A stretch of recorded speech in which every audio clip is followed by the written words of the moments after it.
সংসদের সংখ্যাগরিষ্ঠ সদস্যের ত্রয়োদশ জাতীয় সংসদ নির্বাচনে নিরঙ্কুশ বিজয় লাভ করে সরকার গঠন করে বাংলাদেশ জাতীয়তাবাদী দল বিএনপি। প্রধানমন্ত্রী হিসেবে শপথ নেন তারেক রহমান। এরপর থেকেই তাকে অভিনন্দন জানিয়ে আসছেন বিশ্ব নেতারা। এরই ধারাবাহিকতায় বাংলাদেশের নবনির্বাচিত প্রধানমন্ত্রীকে শুভেচ্ছা জানিয়েছেন ইসলামী সহযোগিতা সংস্থা ওআইসির সদস্য দেশের প্রতিনিধিরা। তারেক রহমানের নেতৃত্বে বাংলাদেশের দ্রুত রাজনৈতিক স্থিতিশীলতা ফিরবে বলে আশাবাদ ব্যক্ত করেন তারা।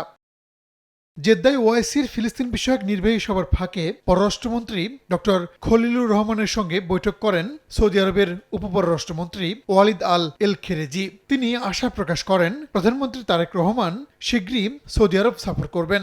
সৌদি সরকার বাংলাদেশের সঙ্গে কাজ করতে প্রস্তুত বলে জানান দেশটির উপপররাষ্ট্রমন্ত্রী।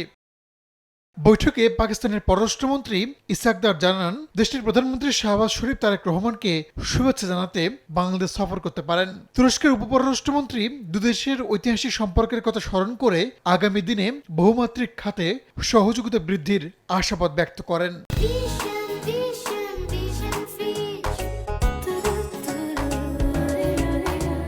ফিলিস্তিনের পররাষ্ট্রমন্ত্রীর সঙ্গে বৈঠকে দেশটির নাগরিকদের ন্যায্য অধিকারের প্রতি বাংলাদেশের অটল সমর্থনের কথা জানান ডক্টর খলিলুর রহমান। এদিন তার সঙ্গে বৈঠক করেন গাম্বিয়ার পররাষ্ট্রমন্ত্রীও।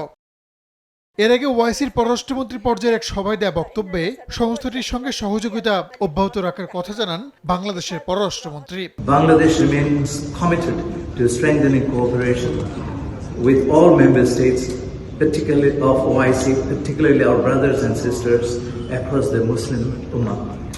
Mr. Chair, we have assembled at a critical moment to express our unwavering solidarity with the oppressed people of Palestine in the face of yet another unilateral and unlawful measure by the Israeli authorities. জাতিসংঘ সাধারণ পরিষদের 81তম অধিবেশনের সভাপতিত্বের জন্য বাংলাদেশের প্রার্থীদের প্রতি পূর্ণ সমর্থন জানিয়েছেন ওআইসির প্রতিনিধিরা।